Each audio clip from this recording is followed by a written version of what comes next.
What is going on, guys? I hope everyone's having a great day today. And today I am going to be doing a couple maintenance things on my grom. So as you saw in the intro, it looks like I'm going to be doing today a chain replacement, a battery replacement because my battery is beyond dead, and maybe I'm probably end up going to be putting it in a second video, but I'm going to be putting an oil cooler on my grom. So right now with the oil cooler, it's going to need to be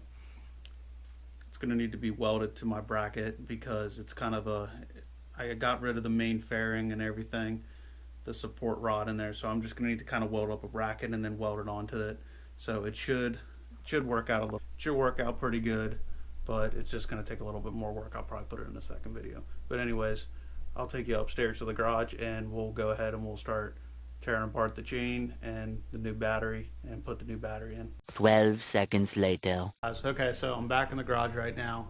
I've already taken the seat off my bike, as you can tell right here. Battery is pretty simple to swap out.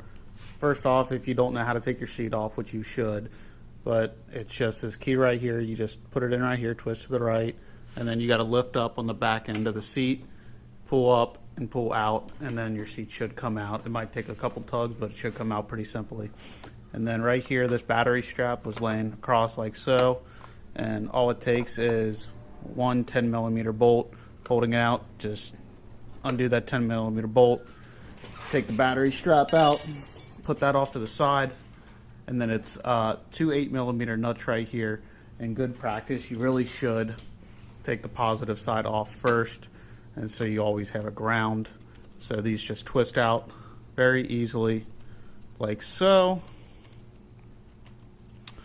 One note I will say while I'm doing this is that I ended up getting the same battery from Amazon. It was about, I think it was like $27 or $28, somewhere around that range, and super cheap. So I know going to like a lot of like motorcycle shops, though, I think we were quoted as much as like $100 just for a battery bike, or for the Grom battery. So all I did was I typed in that part number right there into Amazon, and it was like one of the first ones that popped up. But you'll see right here I have a couple extra terminals going in here for my my aftermarket wideband setup that I have running on my 8 Racer. But pretty simple. Other than this, you just pull it off, put it off to the side, and then your battery should just peel right up. Forgot. There's little locking. There are these little locking blocks right here. These threaded blocks that go right in between your posts. Forgot about those. I have to go find it. Here it is. So make sure you're not like me and you keep a hold of them. So, dead battery. Actually, there's a lot of aftermarket batteries you could have gone with out here, but it's literally the same one, I'm pretty sure. So that they come with the new locking nuts and new hardware, it looks like. So, but yeah, it was a lot cheaper, but like I was saying, there are a lot of aftermarket batteries you could have gone with, and more cranking apps, or they're lithium ion, they do better in the cold or whatever. I don't really ride my bike around in the wintertime that much, but I do make sure once a week I'll kind of start it, let it idle, get up to temp, and just kind of cycle everything, make sure everything's all good, and that way I don't have to store it and worry about everything in the winter. It's kind of good to keep everything flowing. But yeah, it's different brand, but it's an identical OEM replacement, same part and everything. So really good deal to get this thing for $27. Hopefully it lasts just as long as the first. I've had this one in there. Bike is a 2014, and as far as I know, I bought the bike with 300 miles on it. So this is, as far as I'm concerned, an OEM battery. Catch up with you guys as soon as I get this battery back in. Okay, so got the battery all in. Everything went really smoothly. Hopefully this thing will fire up. Takes a second to prime because it's got the super stock 125 on. So once that primes, fires right up. Now time to do the chain. You can really tell that my chain needs to be replaced, not only because of all the oxidation and rust that started to build up on this, but if you look, it's been stretched out pretty far. My chain adjusters are just about maxed out.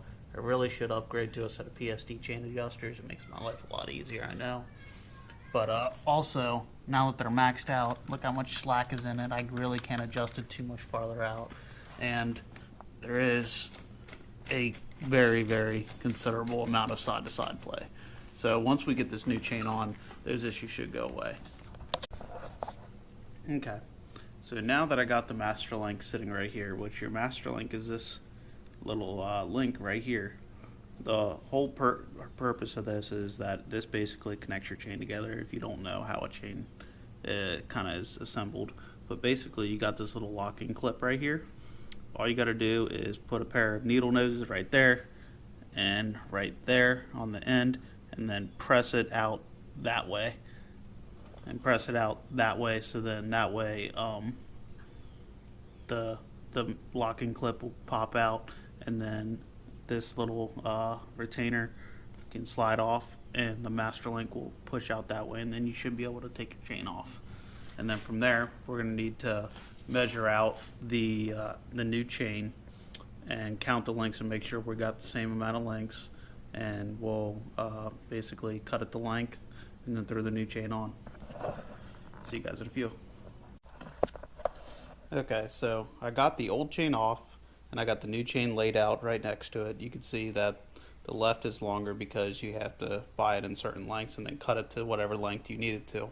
So I ended up using a couple pairs of flathead screwdrivers, so real tiny things I got in on the locking clip, and I basically kind of pried up on either side with it, and I kind of pushed out at the same time, and ended up working out pretty well. So I ended up popping that out and then slid this out of the link, and then took the retainer off, slid this out.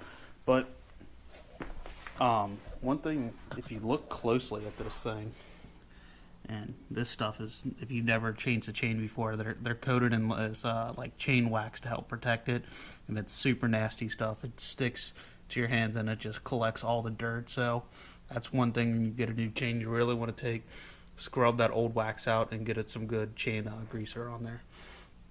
But anyways, so you'll notice that I got these pretty much exactly lined up right here, but the farther you go down this line right here, you'll see that right here it just slowly starts to, the old one starts to get longer and longer, or the links aren't starting to match up is what I really should say. And what that is that's actually your old chain that's stretching. So pretty cool to see that actually happen. And because that's actually happening is the reason why we have to count the links and make sure that, you know, we can't just go, oh, I'm going to cut it right here and say that'll be good, because that won't be good, because right now my chain tensioners are all the way maxed out. I need to go, and that's what those chain tensioners are accounting for, is basically your chain stretch over time, over, you know, however many thousands of miles you need until you get a new chain. So that's why it's important that when you do this, you got to count the links and then make sure you cut it to the same amount of links. I'd always go +1 on the links just in case, so you don't accidentally cut it too short. I've been there before and it's not fun. Then you got to buy little link adders on, and you got to wait a couple days for shipping. It's just not fun. So make sure you count the links and you count them right. Okay, so I got my lengths. I made sure I double counted, so hopefully I make this cut right. What I ended up doing, and I'm not sure if this was the best method or not, is I counted the outside links. So I counted 52 of these little outside links right here on each side, and I'm making sure that I got this little half link sticking out on the end. So here's what I have down here. I went ahead, and I'm not sure if the camera can pick it up, but right there is a 52 link, and right here is that little half link that I'm going to have. I'm going to make, I have a Dremel that I have, and I'm going to put a little grinding or cutting wheel, one or the other, on. And basically what I'm going to end up doing is I'm just going to be very, very careful because I don't have a chain brake tool, and just grind off this little head right here. And once I grind off that little head enough, I should be able to take a punch and punch the pin through the other side, and then I should be able to take this little excess part of the chain off. So I'll go ahead and I'm going to do that. I'll have to put the camera down for this one. A few moments later. After some careful grinding for about 5 minutes or so, I was able to grind the head off this pin. And I took a punch and I just punched it right on out. So hopefully now I should, if I counted correctly, this thing should be the same length as this was when I first got it. I haven't tried this yet, but maybe if I line it up, this one should be slightly longer because of it being stretched out. I can show you guys here.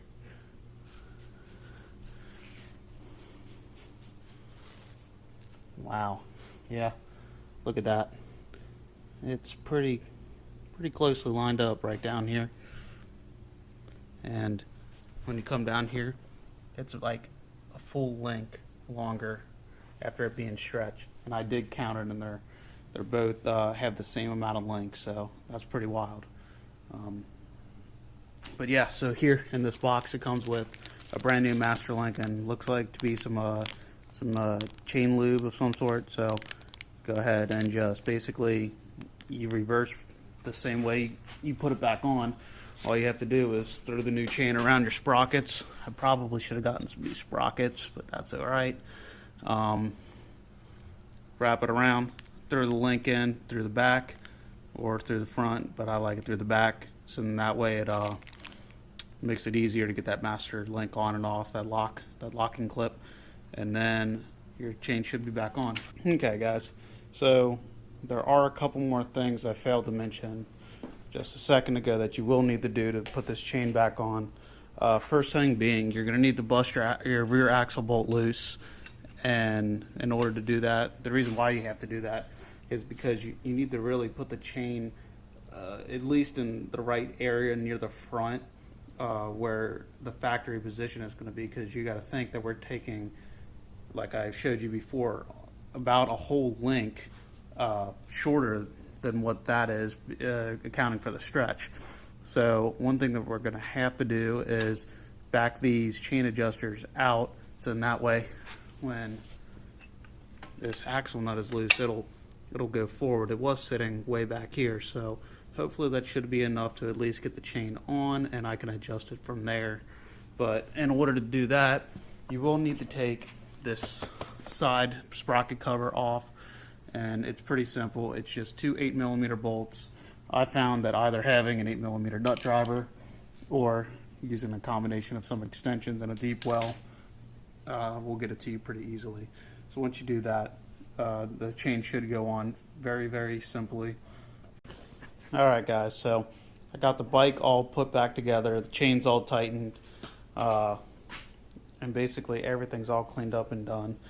It's pretty easy to get it all back together. You just got to really make sure that you get the right amount of tension on the chain. I believe there's supposed to be about 1.25 inches, 1.5 inches bit of slack from top to bottom. It says it right here somewhere, but I'm not too worried about it for the initial first time on the chain, just because that after 100 miles you really need to go back and check the tightness on your chain and make sure that it's all tight. You really need to go back and make sure that this chain is tight after about 100 miles. So after that, you just kind of want to check, every couple 100 miles, just to make sure that your chain is all good to go. But other than that, that should be everything for this video. I will link everything in the description below, and if you guys have any questions, feel free to comment. I appreciate you guys for watching. If you guys could please give this video a like and or subscribe to the channel, it would be a huge help to me. Thank you guys. I'll see you guys later.